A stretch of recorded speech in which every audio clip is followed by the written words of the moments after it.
Vem, eu mostrarei que o meu caminho te leva ao Pai. Guiarei os passos teus e junto a ti hei de seguir. Sim, eu irei, saberei como chegar ao fim. De onde vim, aonde vou, por onde irás, irei também.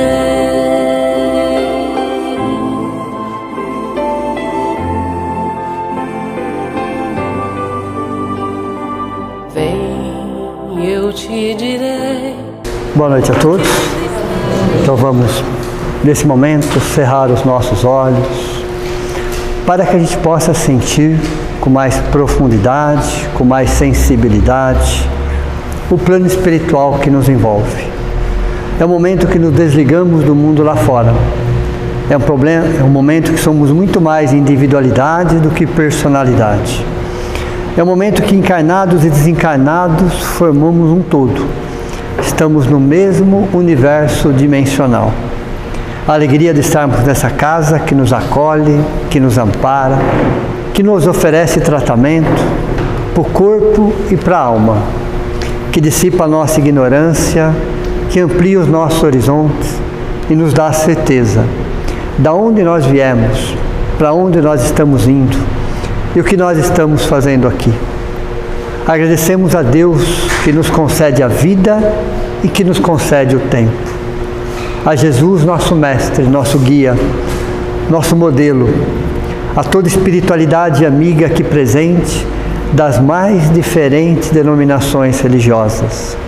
Nosso abraço acalorado a todos e o nosso muito obrigado, porque é justamente nessa diversidade, nesse amor, nessa confraternização que nós vamos entender um pouquinho melhor do que significa o amor de Deus por nós, o amor de Jesus, dos espíritos superiores que nos conduzem, que nos acolhem, que nos direcionam e que às vezes também nos chamam a atenção, como um bom pai. Então agradecemos também a todos aqueles que fazem parte dessa nossa jornada terrena. Cada pessoa que passa pela nossa vida nos ensina algo, como sermos melhores, principalmente em relação a nós mesmos. A cada dia uma lição, um aprendizado e a oportunidade que Deus nos oferece para que a gente possa conquistar a felicidade que já está dentro de nós. Mas à medida que nós vamos evoluindo, amadurecendo, ampliando os nossos horizontes, nós vamos ter a certeza do nosso valor e do que realmente a vida significa. Que assim seja. Hoje nós vamos terminar o capítulo. Então, um capítulo só foram 3 aulas, né? Um volume de informação muito grande. E à medida que a gente vai buscando, interiorizando, refletindo, amadurecendo, questionando, nós vamos dissipando a nossa ignorância, ampliando os nossos horizontes, entendendo melhor o verdadeiro significado da vida. Então, o capítulo 11º, terceira parte, ainda amar ao próximo como a si mesmo. Então nós vimos na aula retrasada, na aula passada. Na aula passada o foco foi mais relacionamento entre casais, entre 2 seres, né? E nós vamos ampliar um pouquinho mais.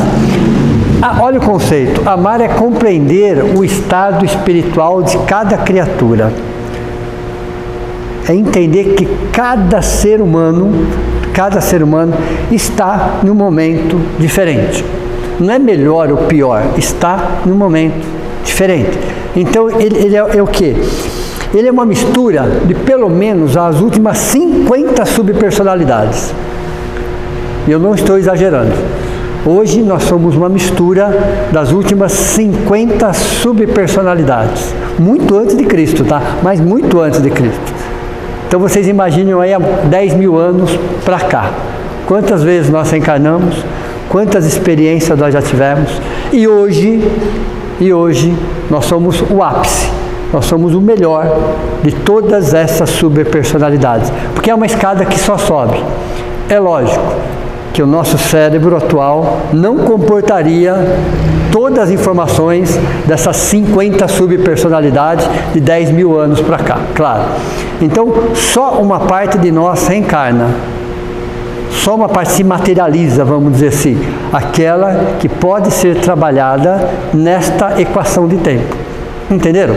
Então nós provavelmente, estávamos todos nós na erraticidade, na mesma época, fazendo um balanço existencial das últimas existências e principalmente das últimas 3 existências, porque as últimas 3 é as que mais impactam o nosso hoje. E nós, junto com o nosso anjo da guarda, junto com a espiritualidade superior, definimos alguns caminhos para essa existência. E se foi um caminho que nós não pedimos, foi um caminho chamado facilidade. Então percebam como esta existência, né, a própria vida, né, eu não estou dizendo que todas as dificuldades vieram do plano espiritual combinada por nós. Eu digo, 1/3 delas foi aquilo que nós realmente combinamos, porque precisávamos das dificuldades. Os outros 2/3 ficaram por conta do presente mesmo. É interessante, porque quando a gente pede algumas coisas no plano espiritual para a próxima existência, o que nós pedimos não cabe na palma de uma mão, sobra dedos. Então o que vem além é por conta dessa existência, é por conta do livre-arbítrio. Então o determinismo de hoje foi o livre-arbítrio de ontem. Então boa parte do que acontece conosco tem muito mais a ver com o presente do que com o passado. Então existem algumas dificuldades que vieram do passado, algumas dificuldades que fazem parte do presente e algumas do futuro. Olha que interessante. O que é a dificuldade do futuro? No meu processo de aprimoramento, eu peço algumas coisas justamente para aprimorar o meu espírito para a próxima jornada. É interessante. Nós temos a dor, podem me ajudar se vocês quiserem, evolução, expiação, auxílio e sensibilização. Temos 4 níveis de dores no planeta Terra. A expiação vem do passado, a evolução faz parte do nosso biológico ainda, o auxílio vem do presente e a sensibilização é do futuro. Então, no nosso momento, ainda a dor é necessária, no nosso momento evolutivo. Ela ainda é necessária porque ela ajuda a aprimorar o nosso espírito. Ela ainda faz parte de um processo de aprendizado. Necessariamente? Não, necessariamente não. Tem a ver com o livre-arbítrio. Muitas das coisas poderíamos ter aprendido por amor e nós escolhemos a dor. Fomos orientados, fomos aconselhados e mesmo assim decidimos por alguns caminhos. Esses caminhos nos trouxeram experiências. Essas experiências, quando não justificadas, quando não terceirizadas, agregam valores. Entenderam ou não? Toda experiência que nós chamamos de negativa, que no fundo não é, mas que nós chamamos de negativa, quando nós não justificamos, quando nós não terceirizamos, ela se torna um patrimônio espiritual. Então, amar é compreender o estado espiritual de cada... Compreender não é exatamente querer viver junto, tá? Compreender é aceitar que cada ser humano está no seu momento evolutivo. Cada ser humano. É isso que a gente precisa introjetar isso de nós. Pouco tempo atrás, né, existia uma linha de pensamento, pelo menos, que se dizia, não, mas eu tenho um karma com aquela pessoa, que eu tenho um resgate com aquilo, não tem nada, você não tem nada. Porque o nosso primeiro e principal compromisso é conosco. O nosso segundo compromisso é com a espiritualidade. Em terceiro lugar, vem pessoas. Em terceiro. Então, se eu inverter isso, o que vai acontecer? Eu vou criar um vazio dentro de mim. Vou criar um problema muito sério. Então, amar é compreender o estado espiritual de cada criatura, porque cada criatura está fazendo o seu melhor dentro daquilo que sabe, dentro daquilo que entende. Interessante isso. Interessante, porque cada ser humano, quantos somos aproximadamente encarnados? 8,5 bilhões. Aproximadamente, o planeta Terra já tem 8,5 bilhões de espíritos na nossa condição. Cada ser humano desse é um universo à parte. Ele traz as suas próprias experiências. Por isso que toda comparação é injusta. Eu vou comparar com o quê? Com o que eu estou comparando? Não tem comparação. Você só pode se comparar a si mesmo. Qualquer comparação ela é injusta, porque você não conhece a história daquele espírito. Você não sabe quais foram as dificuldades, quais foram as conquistas, quais foram os tropeços, quais foram as alegrias. Então vou me comparar com o quê? Então toda comparação é injusta. E por que nós nos comparamos? Isso tem muito a ver com o ego nosso. Ok? Então é exatamente o ego que faz com que existem comparações. Ou eu quero me sentir melhor, ou eu quero me sentir pior. Nunca igual. Nunca igual. E o ser humano, quando ele se preocupa muito mais com os outros do que com ele esquece dele. Pode falar, Franco. Às vezes se compreendeu, por exemplo, cai naquela parte, por exemplo, que você vê as coisas, por exemplo, não é que você não ficou certo. Você sabe que vai dar tudo. Sem dúvida. Né? Você falar, você questionar, você tentar orientar, que as pessoas que estão em volta da gente, tanto ele está como professor. Sim, sem dúvida. Como sim, sem dúvida. Questionável. Cabe a gente falar alguma coisa? Cabe, sempre cabe. Com jeito, na hora certa, na forma certa, sempre cabe. Sempre. Aliás, é quase que um dever, entre aspas. Aquela que tem uma experiência a mais, que já passou por aquela experiência, que sabe o resultado daquilo, você chegar e falar, eu sei o resultado disso, eu já passei por isso. É quase que uma obrigação, ok? Agora, a decisão não é nossa. Deu para você entender ou não? A decisão é sempre daquele espírito milenar. Eu estou falando de espíritos, de pessoas adultas, tá? Estou falando de pessoas adultas. Mas o livre-arbítrio, ele é inquestionavelmente respeitado. Deus criou o livre-arbítrio por amor. Lembram disso? Lembram dessa frase? Deus criou o livre-arbítrio por amor, nós criamos a fatalidade pelo determinismo da lei de causa e efeito. Entenderam ou não? E é interessante isso, né? Porque Deus criou, como tudo, né? O livre-arbítrio por amor. Nós criamos a fatalidade. O que é fatalidade? Aquilo que eu não consigo explicar, eu falo que é fatalidade. Não existe fatalidade. Existem forças e leis que eu desconheço, mas não existe fatalidade nas leis maiores. Então eu chamo de fatalidade pelo determinismo da lei de causa e efeito. Da lei de causa e efeito. Quer ver uma coisa que no nosso meio a gente vê muito isso, é um planeta de provas e expiações, é muito comum isso. Algo que vocês já ouviram falar que as pessoas, né? Quando eu falo pessoas, estou falando de nós também, claro, é evidente, né? Não tem como nos isentar disso daí. Qual seria o conceito de status?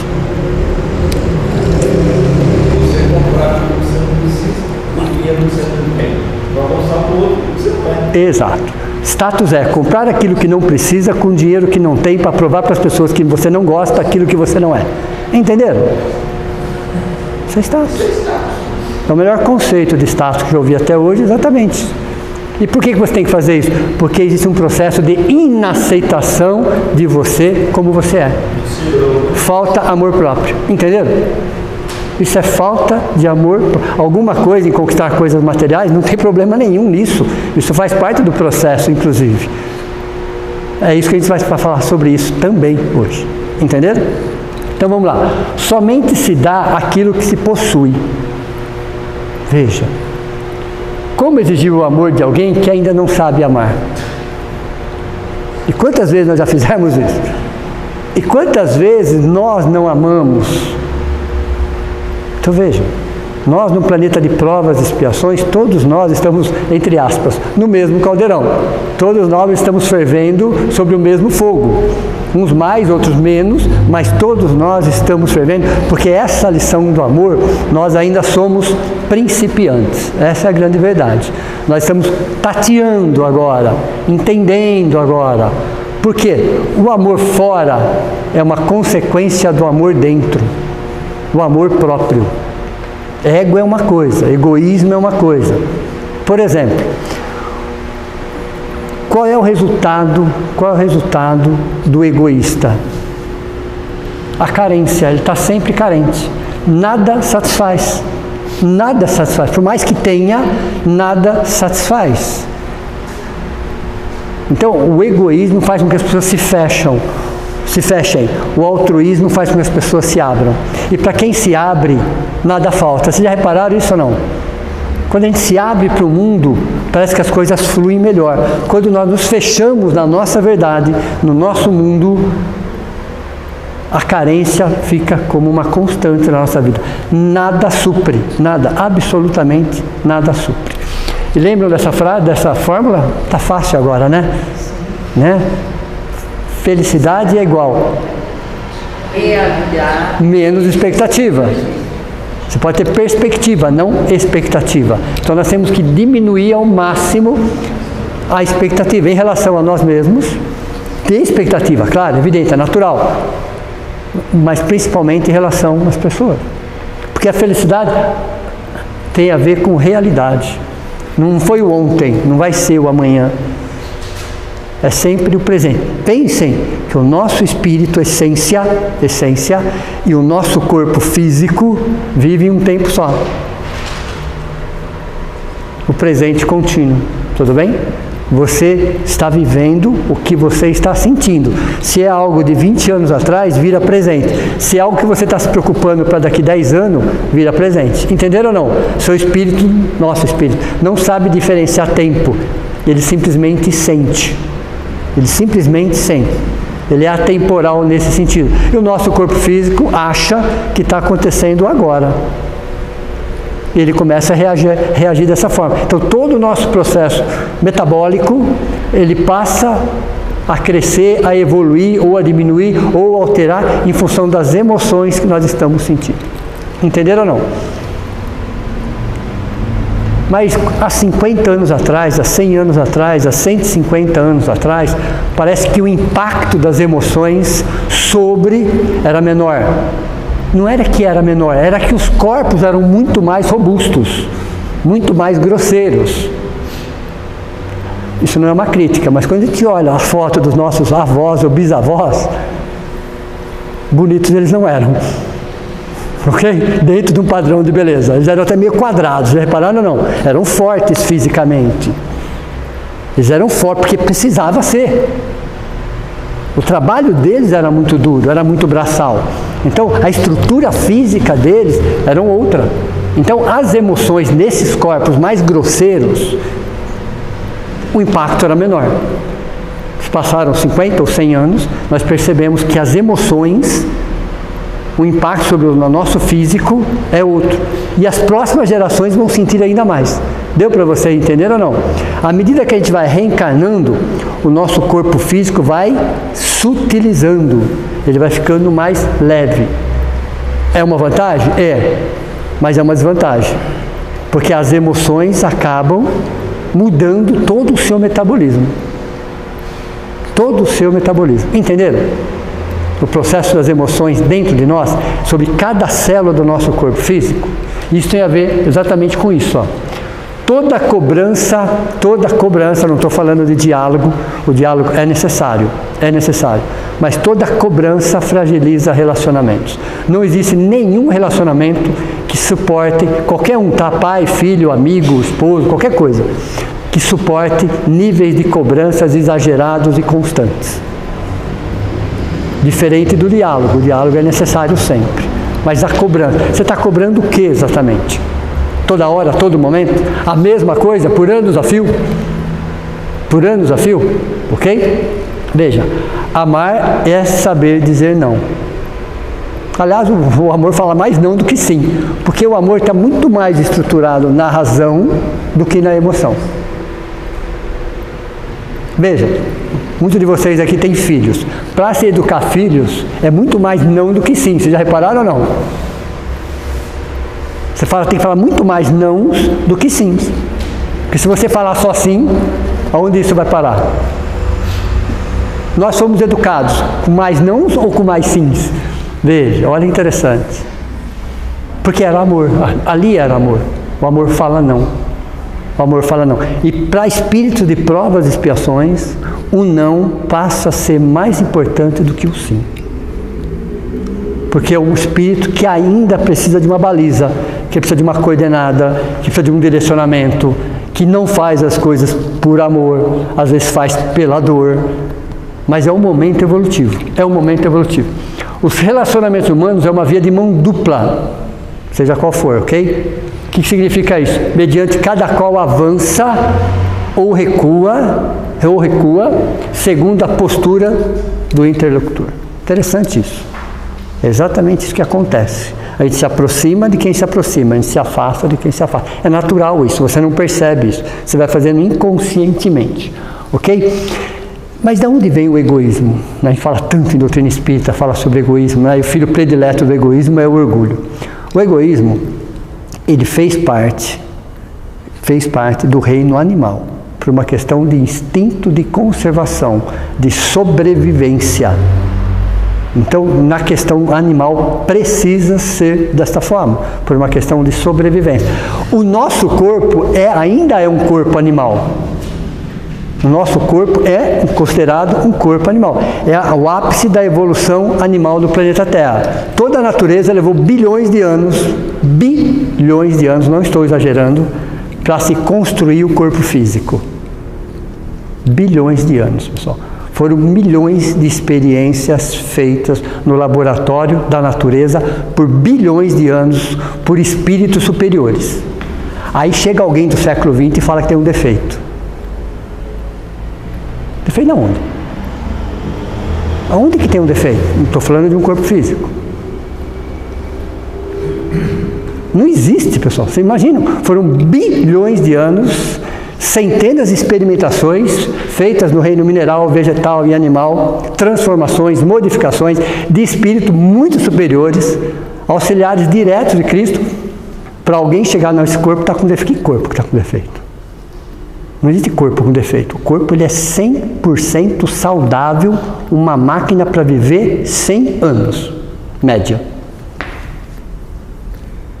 Antes do planeta Terra existir, ele estava num processo de formação, isso aproximadamente 4,5 bilhões de anos atrás, já existia o protótipo do ser mais evoluído que iria habitar esse planeta depois de 4 bilhões de anos. Já existia o protótipo, estou falando do corpo físico.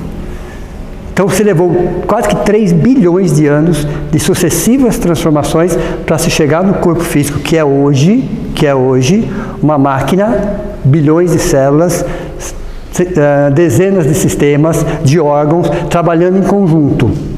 Ok? Perceba, estou falando da máquina, não estou falando do espírito.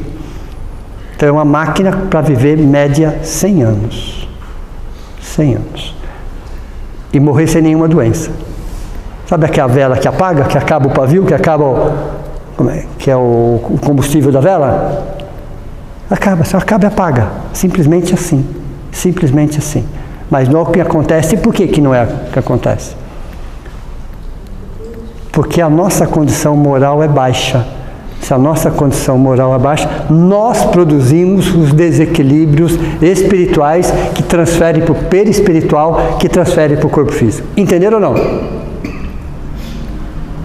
Então, é o espírito que carrega mágoas, ódios, ressentimentos, desejo de vingança, inconformação, inaceitação, força do pensamento, que manda para o corpo espiritual, fica no corpo espiritual por décadas, para depois o corpo físico assimilar aquilo, transformar em doença. Então, o que é a doença? É como se estivesse expulsando alguma coisa de dentro.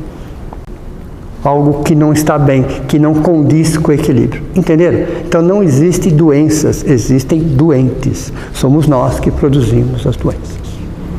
Então se alguém fala o corpo físico é um projeto inacabado, defeituoso, não é. Não tem como. Não tem como. Ok? É o espírito de um planeta de provas e expiações que ainda não aprendeu a amar, e transfere todo esse desacordo, todo esse desequilíbrio para o seu corpo espiritual, e o corpo espiritual com o tempo passa para o corpo físico. Por isso, por que Jesus não curou a todos? Aliás, Jesus curou somente aqueles que estavam praticamente curados, para quem não sabe, ele só deu o toque final. O problema ali só estava no físico, já não estava mais nem no espírito, nem no corpo espiritual, entenderam? Enquanto o problema está no espírito e no corpo espiritual, há um alívio, mas a situação ainda está ali, porque a lição ainda não foi aprendida. Aqueles que Jesus curou, o problema só estava no físico. O espírito e o corpo espiritual já estavam limpos. Esse espírito já tinha aprendido a lição. Entenderam como funciona?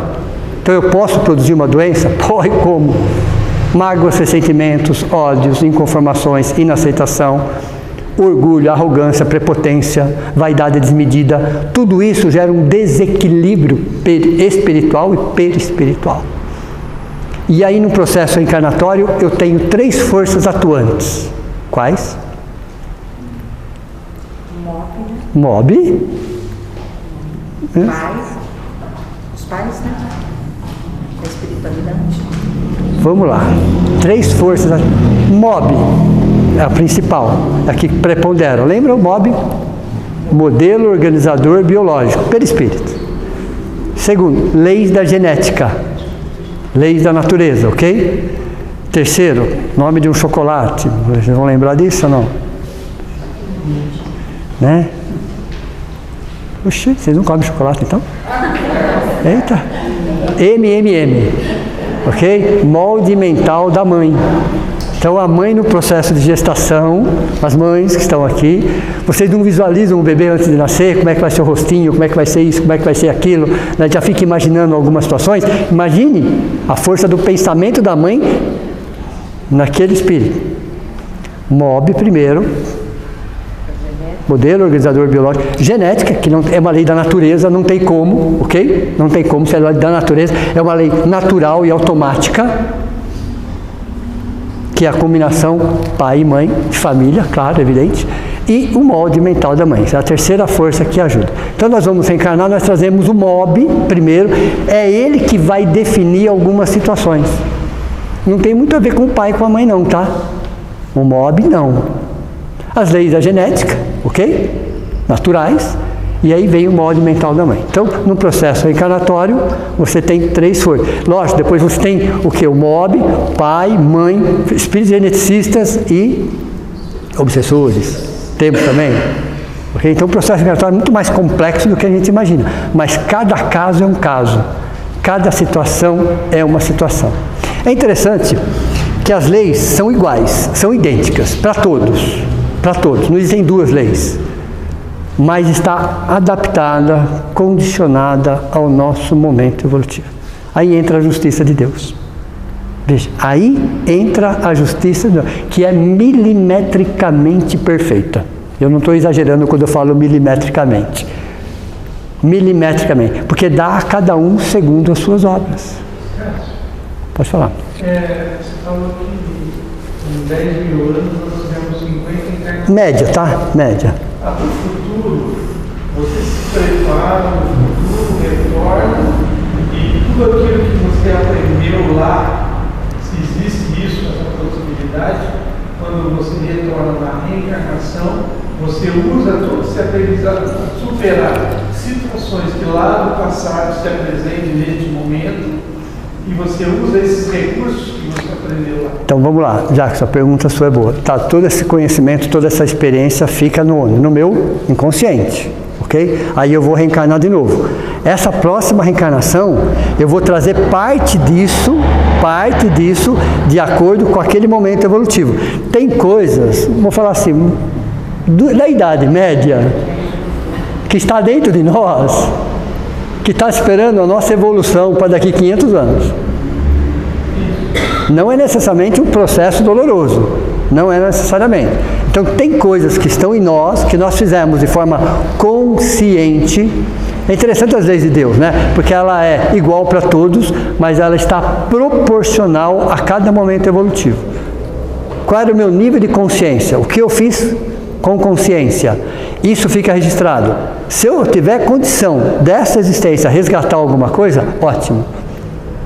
Se eu não tiver, próxima, ou próxima, ou próxima. O que eu sinto, o que eu penso, atrai pessoas e situações para perto de mim. Entenderam ou não? Então você não aprende lá e retorna. Depende da sua evolução. Do momento presente. Ok? Do momento presente. Então não daria para trazer tudo para resolver em uma só. A gente até quer. Quando está na erraticidade, existe um probleminha na erraticidade, pessoal. Nossa visão fica assim.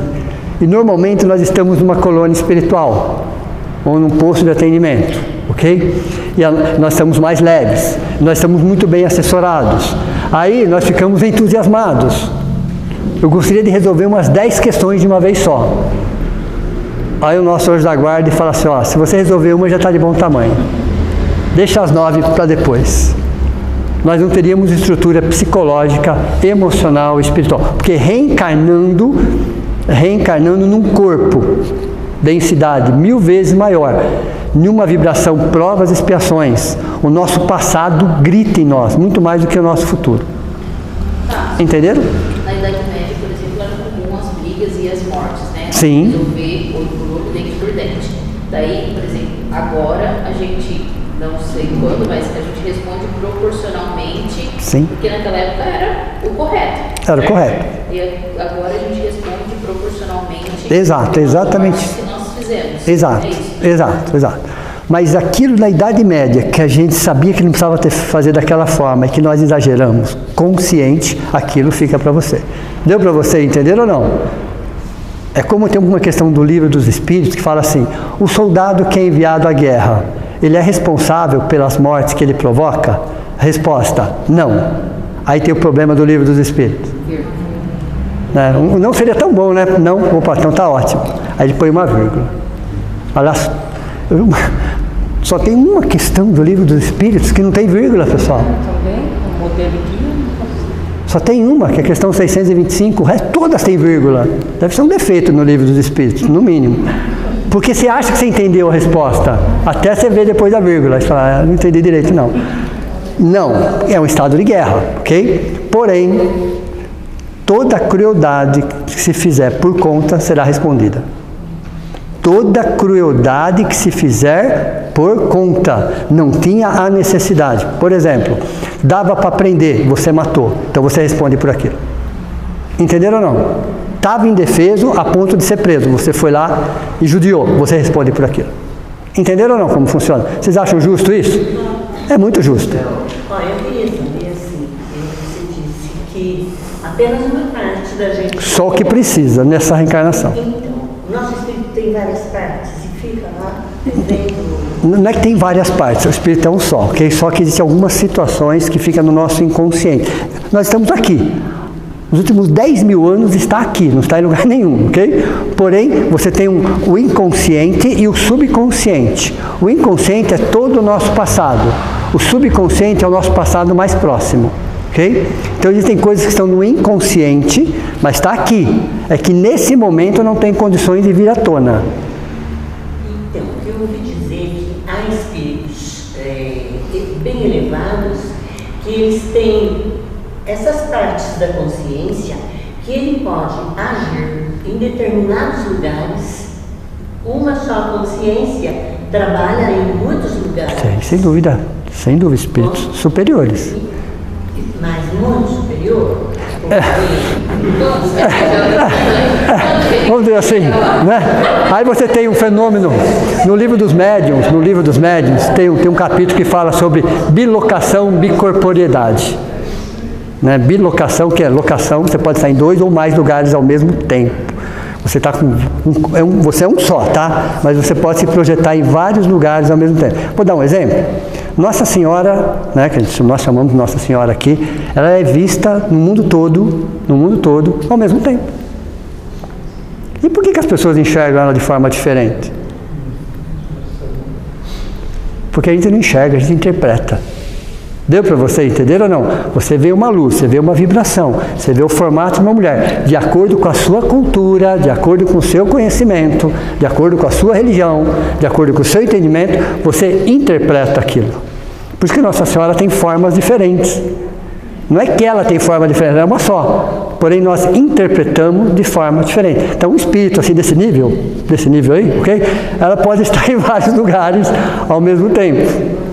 Espíritos superiores. Nossa Senhora Aparecida, Nossa Senhora do Carmo. E às vezes até de formas diferentes. Porque nós interpretamos, nós não enxergamos nada, nós interpretamos tudo. Ok? Nós interpretamos tudo. Você vai interpretar de acordo com o seu conhecimento, de acordo com a sua cultura, de acordo com a sua religião, de acordo com o seu momento. Então, um espírito superior, ele pode ser visto em 30 lugares diferentes, no mesmo momento, com 30 formas diferentes. Entenderam ou não?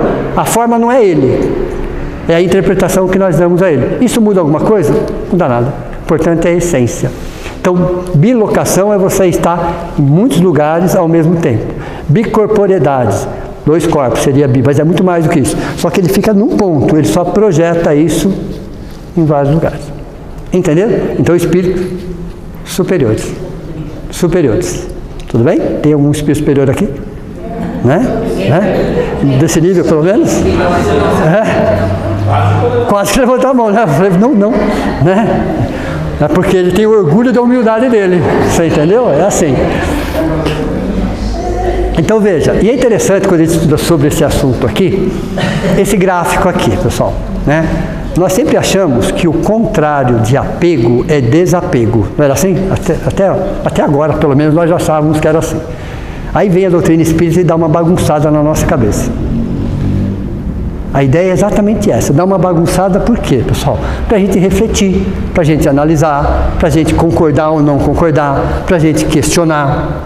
Então a doutrina espírita não é algo fechado, é algo para refletir, para analisar, para questionar, para comparar, para entender, ok? Não é uma verdade indiscutível, não é uma verdade, nunca foi, muito menos um dogma. É uma filosofia de vida. A doutrina espírita é, acima de tudo, uma filosofia. Filosofia é o quê? É o amor ao conhecimento. É você aceitar todas as diversidades. Olha, interessante. Lembram da palavra universo? Lembram? Ok? Então, por favor. É bom chegar nesse nível de aula que eu posso perguntar um monte de coisa, pessoal. Né? Universo. Unidade que se manifesta na diversidade, gerando totalidade. Veja, pessoal. Quantas formas, né? Quantas culturas nós já fizemos partes? Quantas nós vamos fazer partes? O que me aguarda a próxima reencarnação? Entenderam ou não? Então, quando nós pensamos dessa forma, veja como amplia os nossos horizontes. Temos preconceitos dentro de nós? Temos, todos temos. Faz parte de um planeta de provas e expiações. A reencarnação faz com que a gente vá quebrando esses preconceitos, reavaliando os nossos valores, entendendo exatamente que o principal compromisso é conosco mesmo. E a doutrina espírita nos traz esse conceito de apego. Quando nós nos apegamos demasiadamente, exageradamente, excessivamente, já fizeram isso alguma vez ou não? Né? Em alguém ou em algo ou numa posição social qual é a causa real do apego excessivo? O medo de perder, não é assim? Como se algo realmente nos pertencesse, como se aquilo fosse propriedade nossa. Como se aquilo fosse propriedade nossa. Nem o nosso corpo é propriedade nossa. Nem o nosso corpo. Nós vamos ter que devolvê-lo para a natureza. Vai devolver meio usadinho e tal, não tem problema, ela não vai reclamar. Nos deu um corpo novinho, a gente vai devolver um meio usadinho, ok? Não tem problema. Ela vai reciclar aquilo. Ela vai reciclar. Mas nem o nosso corpo nos pertence. É um instrumento, é uma ferramenta para o nosso processo evolutivo. Então, cabe ao espírito, eu vou um pouquinho mais além agora, né? Cabe ao espírito agradecer o corpo. Olha que interessante, nós nunca tínhamos pensado dessa forma. Agradecer a ferramenta, agradecer o corpo. Porque através do corpo é que nós estamos tendo a oportunidade de evoluir, de crescer e de se aprimorar. Uma ferramenta. Imagine uma ferramenta na mão de um bom profissional. O que ele faz com a ferramenta? Cuida, não é assim? Agradece. Ele sabe que o sustento da família dele, sai daquela ferramenta. Então ele protege, ele cuida, ele ampara. Ele olha para aquela ferramenta com gratidão. Olha ou não olha?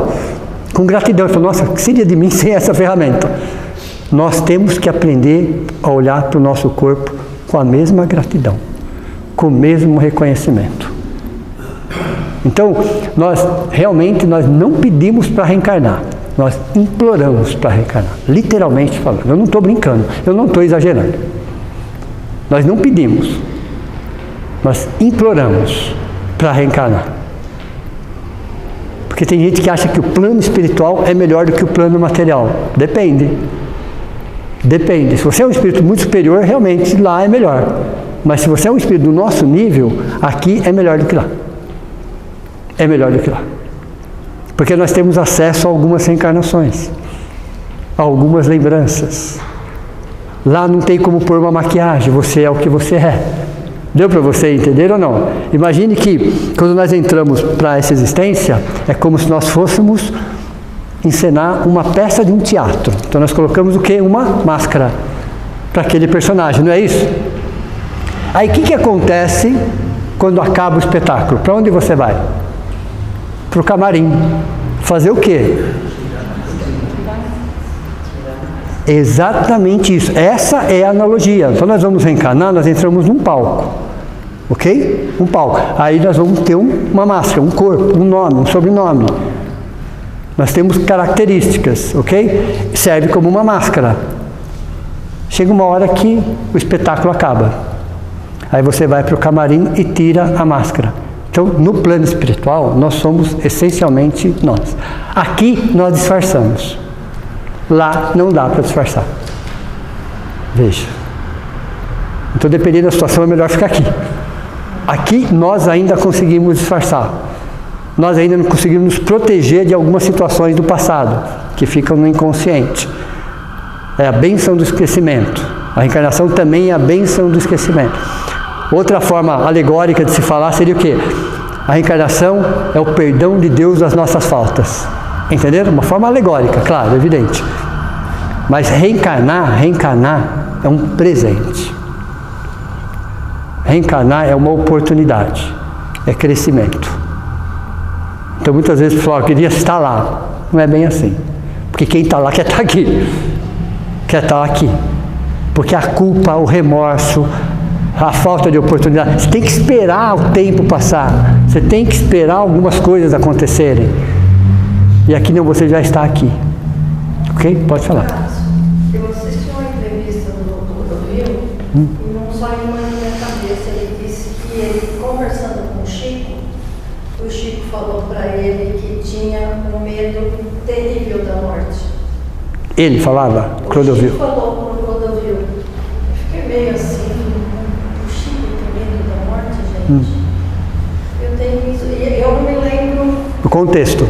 Exatamente. Eu também não conheço essa entrevista, então não posso nem comentar nada do Chico falar isso, né? Eu fiquei com medo. Eu não conheço a entrevista nem o contexto, mas pode estar pesquisando para ver qual é o contexto que ele disse. A gente não pode pegar só aquela, né? Tem que pegar todo um conteúdo para entender isso daí. Então, se o medo de perder faz com que a gente se apegue excessivamente a alguma coisa, um lugar, uma pessoa, uma posição social, um bem material, nós, no planeta de provas e expiações, a gente vai para o outro extremo. O outro extremo não é desapego. Então, o contrário de apego não é desapego, é indiferença. Indiferença é o amor que se esconde.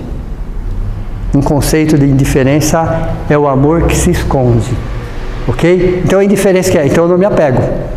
Deu para você se ficar distante emocionalmente daquela pessoa, daquela situação, daquele bem material, você fica distante, porque você tem tanto medo de perder, eu vou me apegar e eu vou sofrer se eu perder, então eu não me apego. Só que você está no outro extremo, tão prejudicial quanto aquele. Porque você vive na indiferença. E viver na indiferença é o amor que se esconde. Você sofre. Porque nós, na nossa essência, somos um sentimento. Então, o medo de perder, você se apega excessivamente.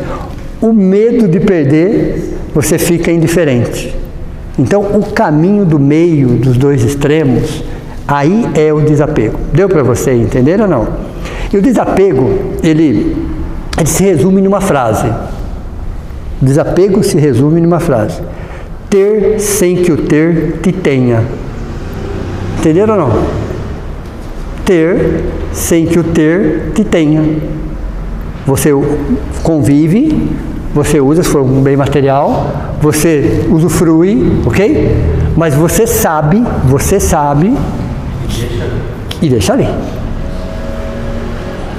Você usa, você usufrui, você compartilha, você ama, você tá. Mas entenda que nada, absolutamente nada, nem pessoas, nem coisas, nem posições sociais, nem lugares são propriedades de ninguém. Você vive aquele dia, você vive aquela semana, você vive aquele mês. Então, se eu estou com uma pessoa, se eu estou num lugar, se eu tenho determinado, eu vou curtir aquilo sim, eu vou viver aquilo sim, eu vou fazer o meu melhor sim. Deu para você entender ou não? Porque tudo é para a vida, é para ser vivida. A vida é para ser vivida, não por esses extremos. Mas quando a gente sabe que nós somos espíritos em experiências terrenas, nós somos espíritos em experiências terrenas. Estamos aqui de passagem. Onde é a nossa casa? No universo. Estamos numa das suas escolas. Somente em uma das suas escolas. Ok? Isso é um processo evolutivo. Num processo evolutivo. Então o gráfico fica exatamente dessa forma. Aí na questão 909 do Livro dos Espíritos, ela não fala exatamente desse nome, porque esse nome é da neurociência de hoje. O nome é neuroplasticidade autodirigida. Já ouviram falar disso ou não? O que é a neuroplasticidade autodirigida? Na questão 909 fala assim: o homem, ou a pessoa, ou o ser, ele pode domar as suas más tendências? A resposta é sim, o que lhe falta é a vontade. Com pouco esforço, inclusive. Você pode pegar a questão 909, ele fala isso, com pouco esforço. O que é neuroplasticidade autodirigida? Neuro vem de neurônio. Plasticidade, porque os nossos neurônios eles se transformam, eles se modificam, ok? Conforme você vai dando um impulso nele, ele vai buscando aquelas informações. Ele vai se adaptando àquelas informações. Chega um momento que ele já está adaptado àquela informação. E você passa a trabalhar em cima daquela informação. Então, neuroplasticidade é uma transformação neuronal que acontece, e a neurociência já comprova isso, que o nosso impulso, o que é o nosso impulso? É você pensar todo dia na mesma coisa. Eu penso todo dia na mesma coisa, todo dia na mesma coisa. O que vai acontecendo com os neurônios? São bilhões de neurônios, tá? Eles vão se conformando àquele impulso. Quando você percebe, ou quando você não percebe, porque vira automático, você já está fazendo aquilo. Entenderam ou não? Como funciona isso? Olha o nosso cérebro. Olha o nosso cérebro. Que máquina que é isso? Então, neuroplasticidade é você colocar impulsos. E de onde vem o impulso? Do espírito. Ok? Quem dá o impulso é o espírito. O cérebro é um agente passivo. Você vai colocando impulso, vai colocando impulso, vai colocando impulso. Os neurônios vão se transformando, vão se conformando. Daqui a pouco você está fazendo aquilo sem pensar. Porque é uma máquina, sempre que eu estou falando máquina. Nosso cérebro é uma máquina. Então, neuroplasticidade é a transformação do neurônio autodirigida. O que é autodirigida? Através de impulso que você vai colocando. Então, vamos colocar um impulso assim, num processo chamado autodesvalorização. Vitimismo. Deu para você entender ou não? Autodesvalorização. Vitimismo. O que vai acontecendo? Você vai conformando o seu cérebro frente a esses impulsos. Depois de um tempo, semanas ou meses, ele começa a estar no automático. Tá, oi? Funciona para tudo. Para tudo. O que nos falta um pouco de esforço. Está no livro, questão 909. Ok? Então, se eu quero alguma coisa de positivo, claro, dentro das leis maiores, pessoal, é interessante que a gente fala assim, eu gostaria de ficar milionário. Né? Quando o nosso anjo da guarda escuta a gente falar isso, ele faz assim, ai meu Deus do céu. Ele põe a mão na cara e ele se preocupa. Eu vou jogar não sei na onde, para ficar milionário, não sei o que lá. Ele faz, não, melhor não. É verdade, eu não estou brincando, pessoal. Eu não estou brincando. Porque nós ainda não temos estrutura psicológica e emocional para gerir um valor muito além da nossa capacidade. Nós não temos, essa é a grande realidade. Então a possibilidade de você se perder é muito maior. Estou num planeta de provas e expiações para espíritos moralmente atrasados com muito dinheiro no bolso. Imagine, para pensar. Parem para pensar. Ok? Então eu vim aqui para viver na escassez? Não. A espiritualidade nunca falou isso. Nunca falou isso. Ok? Nunca disse isso. Nunca fez apologia à pobreza. Nunca. Se alguém falou isso, não. Em momento algum. Viva bem. Viva de acordo com os seus recursos. Aproveite da vida o que ela pode te oferecer. Seja feliz. A doutrina espírita sempre nos disse isso. Com equilíbrio. Com equilíbrio. Só isso. Só isso, simplesmente isso. Então, neuroplasticidade autodirigida são os impulsos que eu diariamente vou introjetando e o meu cérebro, os neurônios vão se conformando baseado naqueles impulsos. Então, se eu sou uma pessoa otimista, pessoal, imagina, ele vai se conformando nesse sentido. Se eu sou uma pessoa negativista, ele vai se conformando nesse sentido. Ok? Se eu costumo usar da maledicência, eu nem percebo, eu já estou falando mal dos outros. Entenderam ou não? Eu nem percebo, quando eu vejo, eu estou falando. E por quê? Porque os seus neurônios estão conformados naquele padrão. Naquele padrão. Hoje a neurociência comprova isso, pessoal, cientificamente. Que as emoções e os pensamentos sobre os neurônios. Tá, mas eu sou assim, como é que eu faço? Vira a chavinha e começa. Vai ser difícil? Lógico que vai, é evidente que vai. Mas aos poucos você vai se superando. Aos poucos. Com esforço, com dedicação, com ajuda, às vezes de psicólogo, psicoterapeuta, não importa aonde você vai buscar ajuda. Se precisa de ajuda, vamos buscar ajuda. Mas você sai desse padrão. O grande problema é perguntar para o doente se ele quer se curar. A princípio sim, né? A princípio todos os doentes querem se curar. É a passagem de Jesus, quando o cego, Bartimeu, cego de nascença, a cidade, o lugar que ele estava, o povoado que ele estava, cuidava dele desde pequenininho, porque ele era cego, então todo mundo dava de alguma coisa, algo para ele, para a sua subsistência. E ele cresceu e virou um adulto. Ok? E a cidade continuava abraçando, acolhendo ele. Todo mundo gostava dele, cego desde pequenininho. Aí se descobriu que Jesus ia passar exatamente no meio. Aí montaram toda uma estrutura para que Jesus pudesse curá-lo. Olha, interessante. E conseguiram. Quando se colocou ele na frente de Jesus, a pergunta de Jesus: o que quer que eu faça? Veja, meio óbvio a pergunta, não tem nada de óbvio essa pergunta, pessoal. Jesus sabia que ele era cego, a pergunta não era essa, pessoal.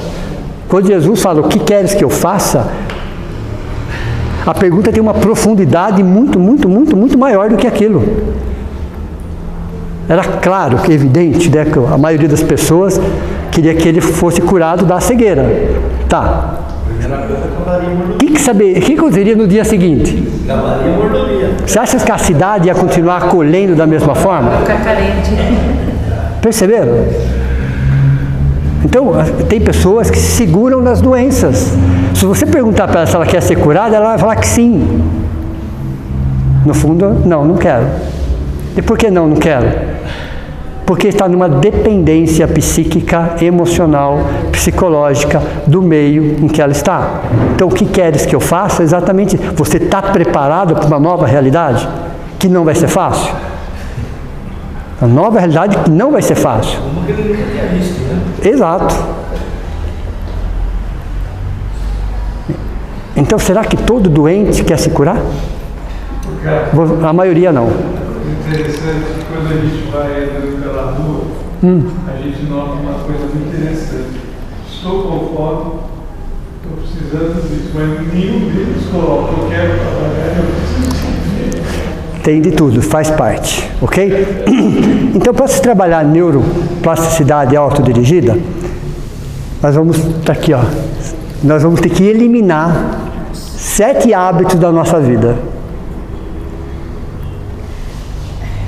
Se realmente, se quiser trabalhar isso, ok? Nós temos que eliminar. Por onde eu começo? Está na lousa, tá? Nós precisamos eliminar 7 hábitos da nossa, que todos temos. Em maior intensidade ou menor intensidade, pouco ou muito, não interessa, ok? Todos temos. Podemos pegar pelos mais leves, tá? Para ir pegando confiança. Não pegue pelo mais pesado, mais difícil nesse momento. Pegue pelos mais leves. E aí vai trabalhando, vai ganhando confiança, depois pega o segundo e vamos conversando.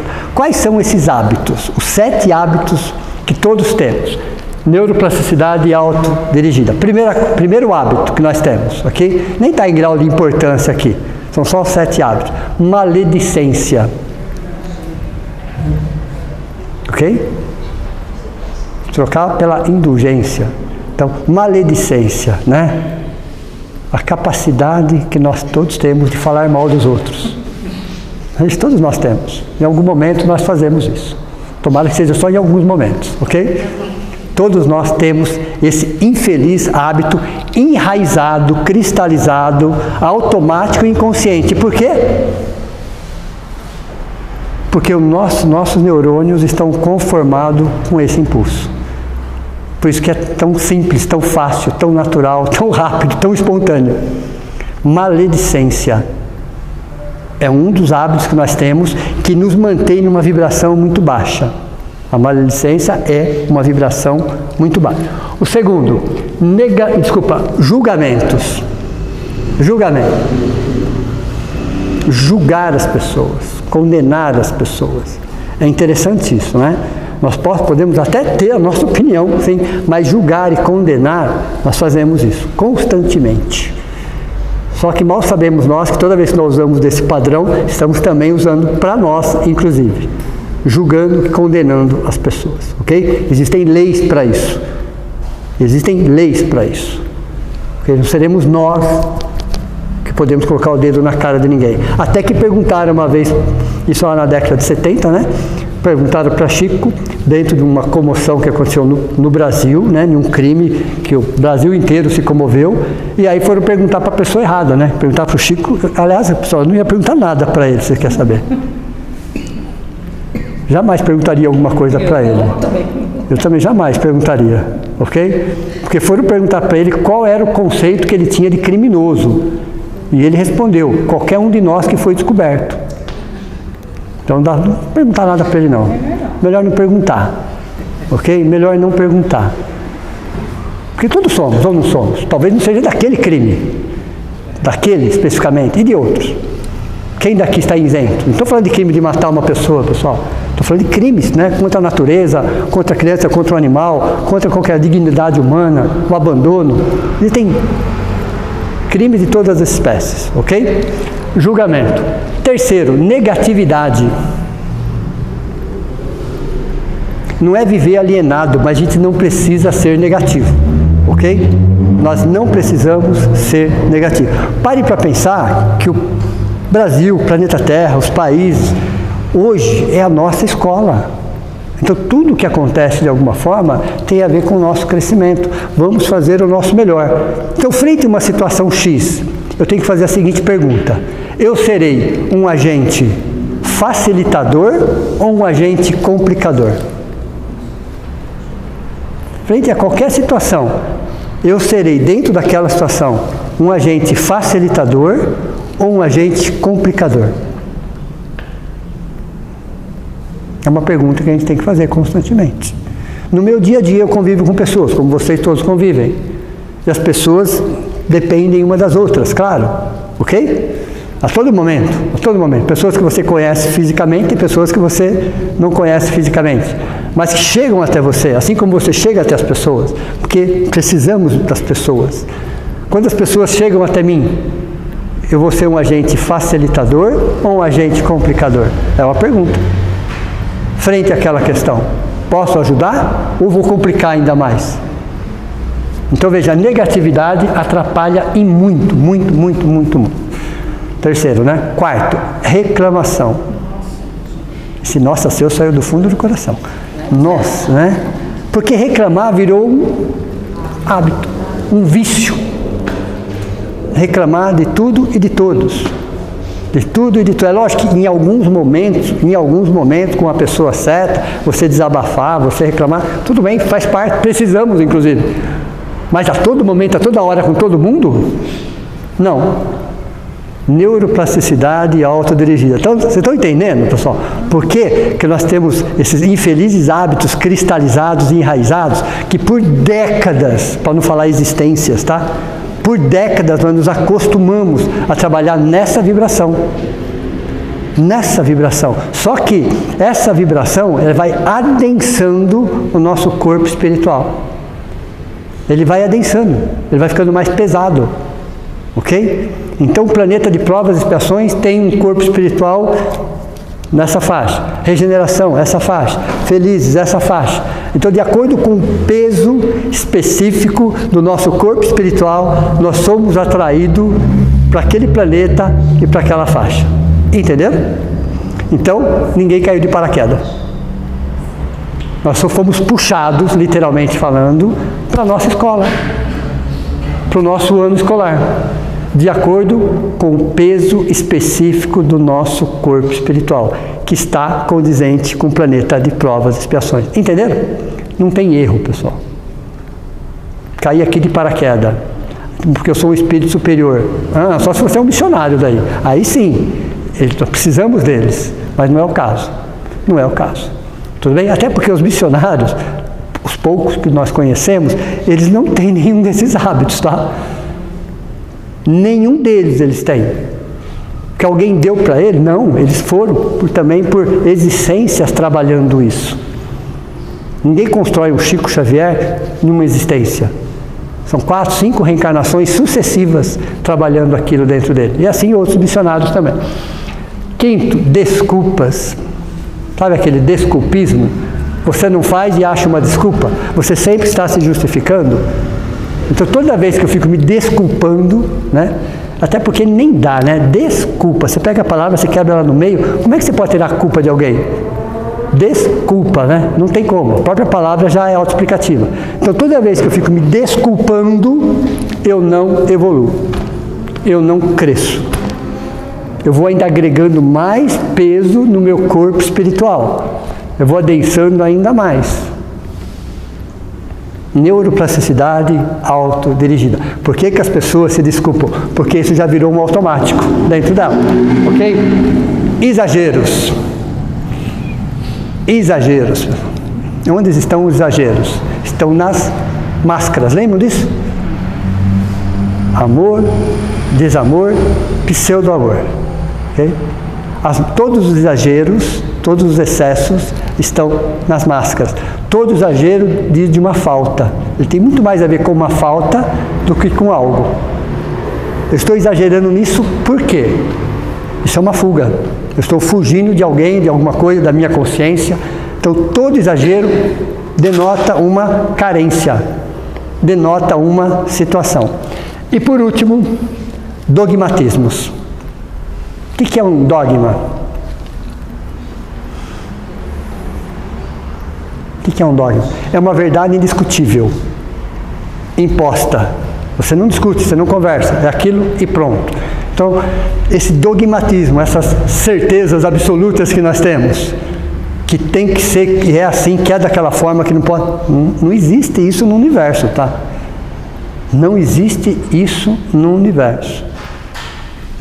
Por exemplo, para chegar a Deus, quantos caminhos nós temos? 8,5 bilhões. Só contando de encarnados, nós temos 8,5 bilhões de caminhos diferentes. E todos são caminhos. E todos os caminhos são válidos. Por que o meu tem que ser o melhor? Olha, interessante. E por que eu sigo um dogma? Por que eu concordo com um dogma? Porque eu não tenho capacidade de refletir, de analisar, e é muito mais cômodo. Então o comodismo também encaixa aí. Então eu me acomodo a uma situação. Mas vocês já barganharam com Deus em algum momento? Vários. Né? A barganha, olha, vou fazer isso, mas o senhor me dá aquilo. Já fizeram isso alguma vez ou não? Promessas, alguma coisa nesse sentido? Né? Interessante isso. Né? Não estou criticando ninguém por isso, mas é infantil. É uma mentalidade infantil.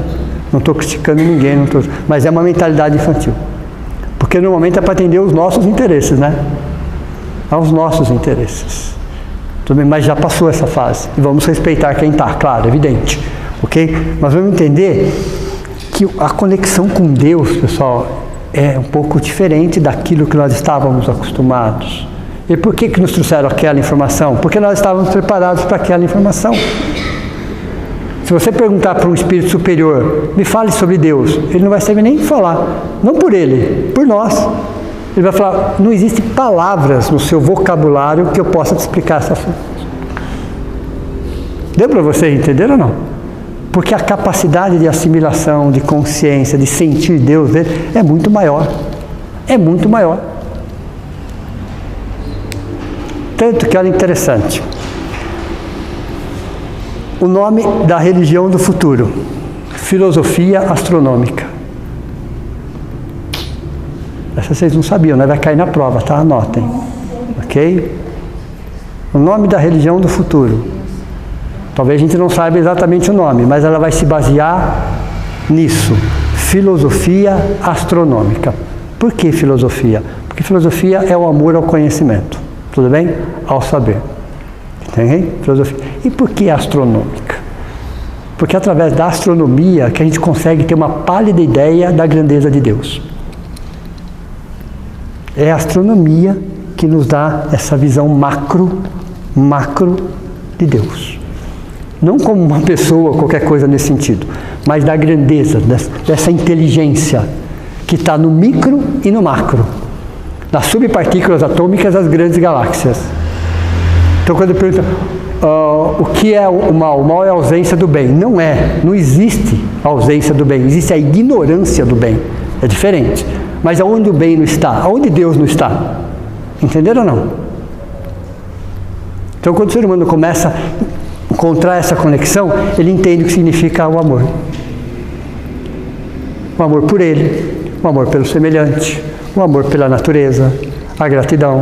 Mas para isso ele precisa eliminar isso que através da neuroplasticidade autodirigida ficou impregnado dentro de si. E aí hoje a nossa sociedade, existem muitas inteligências, todas elas já foram catalogadas, estudadas, uma hora a gente vai entrar em detalhes sobre cada uma delas. A última, a mais moderna, né, que chegou há alguns anos atrás, fala sobre a inteligência social. A inteligência social. E a ética é a base da inteligência social. A ética é a base da inteligência social. Olha que interessante isso. O que nos falta hoje. Então, ética é o amor a serviço da humanidade. Ética é o amor a serviço da humanidade. Eu não tenho que me preocupar com o outro, eu tenho que me preocupar comigo, ok? Mas também tem se falado muito inteligência emocional. Sim. Essa é da década de 90. Exato. Né? São 11 inteligências. 11. E hoje, olha, é interessante, a neurociência já consegue onde está cada uma dessas inteligências no cérebro, através de estímulos. E hoje está descobrindo mais uma, a inteligência social. Né? Então você tinha uma lógica matemática, você tinha a da linguagem, a corporal, sinestésica, que é a mesma coisa, a pictográfica, olha interessante, a espacial. Então foi. Hoje se fala em 11 inteligências. E a mais moderna, descoberta recentemente, chama inteligência social.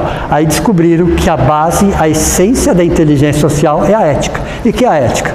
Amor à humanidade.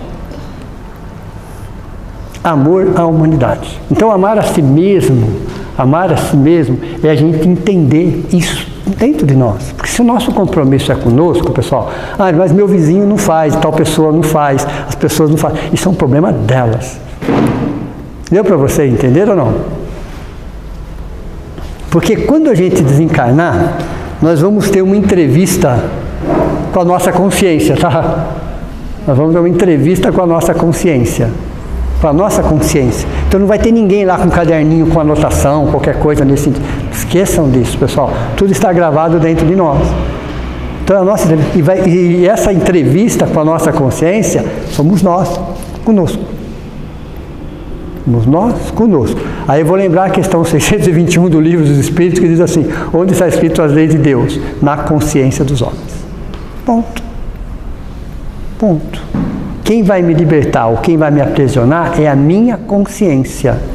É a minha consciência. Aí vem as leis de Deus, leis educativas, nunca punitivas, que mais uma vez vai me condicionar a uma nova existência, a uma nova oportunidade, justamente para que eu possa crescer. Aí vem aquela frase para a gente fechar a aula de hoje. Aí vem a bondade. Até agora estamos falando da justiça de Deus. Vamos terminar falando da bondade de Deus com uma única frase. Um momento de amor cobre uma multidão de pecados. Entenderam? O que é um? Quando eu fui ver um lá, estava no singular mesmo, tá? Um é um mesmo. Um momento de amor singular cobre uma multidão de pecados. Tinha um S lá no fim, está no plural. Então, uma mudança de atitude real, faz com que a gente se redima com a nossa consciência.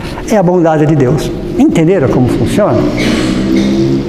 É interessante porque Deus tem muitos atributos. Os que nós conhecemos e muitos que nós nem conhecemos. Mas se a gente só se apegar em dois, já está mais do que bom. Muito mais. Mais do que suficiente. Justiça e bondade. Deus é soberanamente justo. Soberanamente bom. O difícil é saber quando ele está sendo bom e quando ele está sendo justo. Porque não tem uma linha divisória. Não existe uma linha. Aqui ele está sendo bom, daqui para frente, não, porque é assim, ó. A todo momento.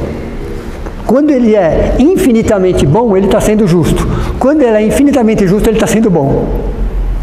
Entenderam? Se a gente se apegar somente nesses dois e pautar a nossa vida nisso, pessoal, quantos sofrimentos podem ser evitados? Quantos? Quanto que a vida cresce aos nossos olhos? Quanto isso dá um colorido diferenciado para nós? Mas isso é conquista, tá? Deus também não dá nada para ninguém, não. Ele nos dá a oportunidade. Conquistar as coisas cabem a nós. Cabe a nós. Não existe essa questão de dom, também não existe isso, tá? Troque a palavra dom por esforço, por dedicação, por conquista. Porque Deus ama todos os seus filhos, todos, com a mesma intensidade, mas dá a cada um segundo o seu momento evolutivo. Cabe a nós, no nosso momento evolutivo, fazer o melhor. Fazer o melhor. E as crises, que está sempre vivendo em crise, é a oportunidade de ressignificar, de reavaliar, de reinventar, de crescer. Crises é exatamente para isso, para que possamos ser melhores, principalmente em relação a nós mesmos. Por isso que o amar ao próximo como a si mesmo necessariamente começa por amar a si mesmo. Necessariamente precisamos aprender a desinflar o ego e alimentar o amor próprio. Uma boa noite a todos vocês, meu muito obrigado, até a próxima. Claro. Que eu não queria interromper a aula. É assim, você disse que não existe doença, existe doentes. E eu entendi que a evolução espiritual está ligada à longevidade. Eu queria saber uma explicação. Por que Kardec morreu aos 64 anos com uma aneurisma cardíaco? Sim. Se espiritualmente ele era avançadíssimo. Aí é que está. Então, aí é que está, veja. Aos nossos olhos, de 5%, da nossa visão de 5%, nós pensamos alguma coisa nesse sentido. Esse espírito, na reencarnação, na missão, no tempo que ele tinha para fazer aquilo, ok? Para fazer aquilo, ele tinha que chegar até os 50 e poucos anos, numa outra estrutura, depois se envolver com aquilo e voltar para a espiritualidade. Então é como se um acordo dele com a espiritualidade de voltar mais ou menos naquela época, porque a missão dele continuaria em outros patamares, em outros níveis. Então, por que da doença? E como é que você vai desencarnar uma pessoa com 65 anos, mais ou menos? 74. Entendeu? Então, quer dizer, somente através de uma doença. Aí é a dor auxílio. Aí é a dor auxílio. Entenderam? Então você fala assim, como que um espírito, num porte de Allan Kardec, desencarna de uma doença? Aí é a dor auxílio. É a dor somente do corpo físico. Pode estar lá também naquele passado, né? Pode também. Quer dizer, por isso que eu comecei assim, tá? A nossa visão de 5%, a gente acaba não entendendo algumas coisas, mas quando você olha um pouco mais, se você olhar mais 5%, você já acha essa resposta. Pode ser coisa de um passado dele, pode ser uma dor auxílio, não importa. E como que eu vou desencarnar com 65 anos? Numa doença. Porque você tem vitalidade. Enquanto você tem vitalidade, seu espírito ainda está preso ao corpo. Então uma doença desgasta nesse sentido. Agora, sabe o porquê? Ele talvez sabe, não como encarnado. Ele, como na espiritualidade, ele sabe exatamente o porquê daquilo. Por que o Chico Xavier teve tantos problemas de saúde? Era o momento que ele precisava. Pode ser do passado, pode ser do futuro, pouco importa. O importante é a missão. Okay? Então tem espíritos que pedem algumas situações. Por exemplo, Jesus sabia que ia ser crucificado antes da encarnação dele. Ele sabia. E o Chico morreu com uma parada cardíaca. Você entendeu? 92 anos. Não, 92 anos. Então, cada situação é uma situação. É difícil a gente avaliar o mapa perispiritual de cada espírito. Existem muitas doenças. Existem muitas situações aí. Ok? Mas para o espírito, pessoal, com milhares de existências, uma mais, uma menos, nem faz tanta diferença. O que é importante é a missão. Ok? Então vamos só fazer a prece de encerramento. E nesse momento agradecemos a toda a espiritualidade, a equipe de médicos, enfermeiros, socorristas, passistas do plano maior, aos nossos entes queridos que aproveitaram desse momento, dessa vibração, desse ambiente e que se aproximaram de nós, que nos deram um abraço, nos deram um beijo, ficaram pertinho de nós por um tempo, que possamos agradecer a Deus, nosso Pai, por nos conceder sempre as oportunidades que nós precisamos, que nós necessitamos, que a gente possa reavaliar, ressignificar, entender que ninguém reencarna para sofrer, para passar por dificuldades. Algumas poucas dificuldades fazem parte do nosso crescimento, mas que possamos olhar a vida com os outros olhos, começando a olhar a nós mesmos com outros olhos. Que assim seja.